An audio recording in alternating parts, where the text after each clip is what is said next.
Hallo und herzlich willkommen zu diesem Video. Mein Name ist Barbara Fischer-Reinecke und ich bin dein Ermutigungscoach von Mutig Leben. Ich freue mich, dass du heute wieder dabei bist und hoffe, dass dir die vorherigen Videos schon einiges an Erkenntnissen zum Thema Ermutigung gebracht haben und vor allen Dingen dazu, wie du diese Ermutigung für dein eigenes, besseres Leben nutzen kannst. Eine Bitte habe ich gleich zu Anfang. Falls dir dieses Video gefällt, dann schenk mir doch bitte einen Daumen nach oben und abonniere meinen Kanal. Auf diese Weise verpasst du nie wieder etwas und diese Videos werden dann auch anderen Leuten angezeigt. Und das ist doch eine gute Sache. Heute will ich dir zeigen, wie du noch mehr Selbstvertrauen schaffen kannst. Denn genau das tust du, wenn du all das anwendest, was ich dir im letzten Video erklärt habe. Du kreierst dir selber dein eigenes Selbstvertrauen. Und zwar indem du dich so verhältst, dass du dir selbst vertrauen kannst. Falls du dieses vorherige Video noch nicht angeschaut hast, kannst du das ja jetzt noch schnell tun. Dann wirst du auch besser verstehen, wo ich bin und warum ich diese Videos so mache, wie ich es tue. Im vorigen Video habe ich gezeigt, dass du als ersten Schritt zu mehr Selbstvertrauen deinen inneren Kritiker einfach mal auf Stumm schalten solltest. Denn der versucht, dich ständig runterzuziehen und fertig zu machen.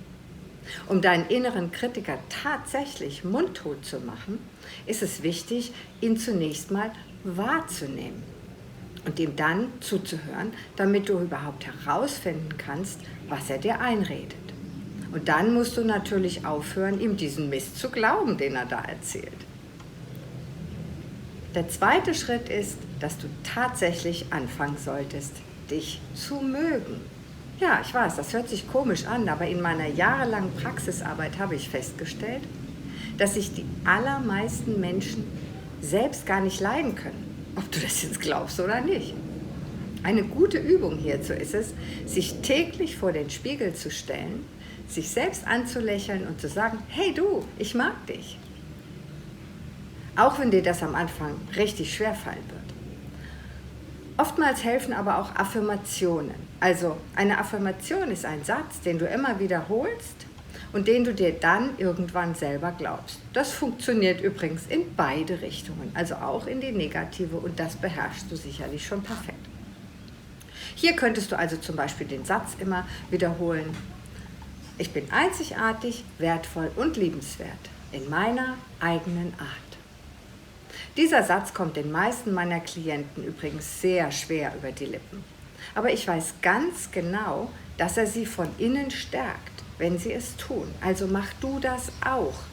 Und dann wirst du dich innerlich aufrichten. Und das Wort aufrichten hat ja etwas mit Aufrichtigkeit zu tun. Und das wiederum ist ja sowas wie Ehrlichkeit. Also sei doch ganz einfach ehrlich zu dir selbst und gesteh dir zu, dass du ein ganz wunderbares Wesen bist. Auf diese Weise wirst du mit der Zeit ganz automatisch dein eigener bester Freund. Und jetzt mal ganz ehrlich, deinem besten Freund würdest du ja auch nicht sagen, dass er nichts taugt oder dass man ihm nicht vertrauen kann. Und genau um dieses Selbstvertrauen soll es ja heute nochmals gehen. Wir wollen also gemeinsam herausfinden, was es zu tun gilt, damit dein Selbstvertrauen noch weiter wächst. Mein erster Vorschlag dazu ist, dass du dir eine bestimmte Sache aussuchst, die du jeden Tag tun willst und auch tun kannst. Ganz egal, was das ist, und sei es noch so idiotisch. Und dann tust du das jeden einzelnen Tag. 30 Tage lang. Ohne diskutieren, ohne zögern, ohne zweifeln. Einfach machen. Das wird dein Selbstvertrauen garantiert massiv steigern. Eine meiner Klientinnen hatte sich beispielsweise entschieden, jeden Morgen vor 8 Uhr ein Joghurt zu essen. Kein Mensch weiß, wie sie auf die Idee kam, aber ist ja auch egal. Das hat sie dann auch eine Weile gemacht, hat das ganz gut durchgehalten, bis sie eines Morgens kein Joghurt mehr in ihrem Kühlschrank fand. Dann ging dieses Gedankengeplappere los, so nach dem Motto, ach, das kann ich doch auch mal sein lassen. Oder ist doch egal, ob ich das Joghurt vor 8 oder vor 9 esse, wird schon nicht so schlimm und so weiter. Und dann hat sie sich auf einmal zusammengerissen und hat gesagt, nein, ich habe mir das versprochen und ich mache das jetzt auch. Und dann ist sie 5 Minuten vor 8, glaube ich, war es, zur Tankstelle gespurtet, hat da einen Joghurt aus dem Kühlregal genommen und hat das noch vor Ort aus dem Becher in sich reingeschüttet sozusagen. Der Effekt davon war, dass sie sich hinterher doppelt gut gefühlt hat und dass ihr Selbstvertrauen, so hat sie es mir erzählt, einen Riesensprung gemacht hat. Denn sie hat sich in dem Moment, gerade nach dem Hinspurten, in ihrem ganzen Körper total glücklich gefühlt. Sie hat also Glück und Selbstvertrauen in einem gespürt und es ist durch ihren ganzen Körper geflossen. Und sowas mag unser Körper, wenn wir Emotionen spüren. Und sie hat eben ihr Wort sich selbst gegenüber gehalten. Und dann hat sie gespürt, ja, ich kann mir selbst vertrauen. Glaub mir bitte. Auch ich brauche zwischendurch immer mal wieder solche Aktionen, um mein Selbstvertrauen oben zu halten. Denn mein innerer Kritiker, der kommt immer wieder zurück und versucht bei mir wieder zu punkten. Aber ich hatte dir ja schon erklärt, dass Mut durch Tun kommt und dass Mut nicht auf Bäumen wächst und wo man ihn dann pflücken kann, sondern dass man ihn sozusagen selbst anbauen muss. Und dann darf man gerne auch selbst ernten. Und dann darf man sich auch gerne daran satt essen. So wie der Bauer, der dieses Pflanzen hegen, pflegen, ernten und dann die Früchte seiner Arbeit genießen, jedes Jahr wieder machen muss. Oder vergleich das meinetwegen mit dem Muskeltraining im Fitness. Es reicht ja auch nicht, wenn du ein Abo im Fitnessstudio kaufst. Nein, du musst dann schon auch hingehen und deine Gewichte selber stemmen. Ja? Ohne Training wird das nichts. Eine schöne Übung in dieser Hinsicht ist es auch, wenn du jedes Mal, zum Beispiel jetzt nur, bevor du in dein Auto steigst, eine Runde drumherum läufst. Hört sich idiotisch an, aber du beobachte mal, was dir dein Kopf so an Gedanken anbietet, während du das machst. So nach dem Motto, was sollen denn jetzt die Leute denken? Steig doch einfach ein und fahr los.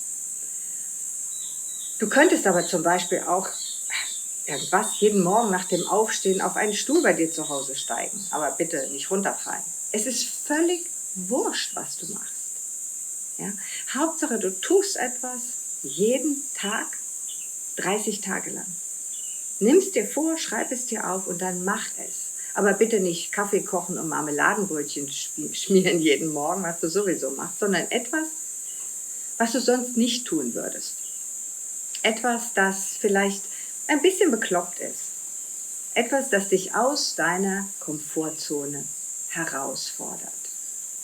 Und bitte vergiss nicht, dich jeden Tag nach der Erfüllung deiner kleinen Aufgabe selbst zu loben und zu ermutigen. Das hat dann eine sehr starke Wirkung. Denn erstens hast du es gedacht. Zweitens hast du es gesagt. Drittens hast du es gehört. Viertens hast du dir dabei im günstigsten Fall selbst auf die Schulter geklopft. Und wenn du dich dabei eben nochmal vor den Spiegel stellst, dann siehst du dich auch noch dabei. Das heißt, alle deine Sinne sind an dieser wunderbaren Aktion beteiligt. Glaub mir, auch wenn sich das zwischendrin ziemlich blöd anfühlen wird, am Ende der 30 Tage wirst du sagen, yes, ich habe es geschafft. Merke, Selbstermutigung ist etwas, das man nur selbst tun kann. Andere werden es einfach nicht tun. Das Gute wiederum daran ist aber, dass man nie warten muss, bis es die anderen tun. Solche kleinen, selbstermutigenden Dinge, wie ich dir hier in dieser Videoserie zeige, haben am Ende dieselben Veränderungen zur Folge, wie wenn man bei einem Kaleidoskop eine winzige Drehung macht und sich dadurch ein völlig neues Bild ergibt. Das heißt, in unserem menschlichen Leben führt eine winzige Haltungsänderung zur Veränderung des kompletten Lebensgefühls. Du machst nur ein paar winzige Schritte und dein gesamtes Leben kann sich verändern. Aber die Arbeit am eigenen Glück, also die Selbstermutigungsarbeit, braucht das tägliche Üben. Wenn du willst, bin ich immer da, um dich anzuschubsen, um dir den nötigen Schwung zu verleihen und gegebenenfalls auch mal einen Arschtritt zu verpassen, damit du diese Arbeit machst. Abnehmen kann ich sie dir aber nicht. Du könntest natürlich auch mein Buch Arschbombe ins Glück lesen. Das wird dich auch enorm weiterbringen. Und du kannst, wenn du magst, auch gerne ein Ermutigungsgespräch direkt mit mir führen. Per Zoom würden wir das dann tun. Aber du wirst dich wundern, wie persönlich sich das anfühlt. So, für heute, denke ich, sollte es mal genug sein. Wir haben ja schließlich beide heute noch was anderes zu tun. Ich freue mich sehr, dass du dieses Video bis zum Schluss angeschaut hast und hoffe, dass dir diese Tipps ein wenig oder sogar auch viel weiterhelfen. Und bitte vergiss nicht, mir einen Daumen nach oben zu geben, meinen Kanal zu abonnieren, wenn du hier etwas für dich mitnehmen kannst. Jetzt hab noch einen schönen Tag, ein Tag voller Selbstvertrauen, voller Selbstermutigung und voller Selbstliebe. Ich freue mich, wenn wir uns schon bald im nächsten Video wiedersehen. Tschüss, alles Liebe, deine Barbara Fischer-Reinecke.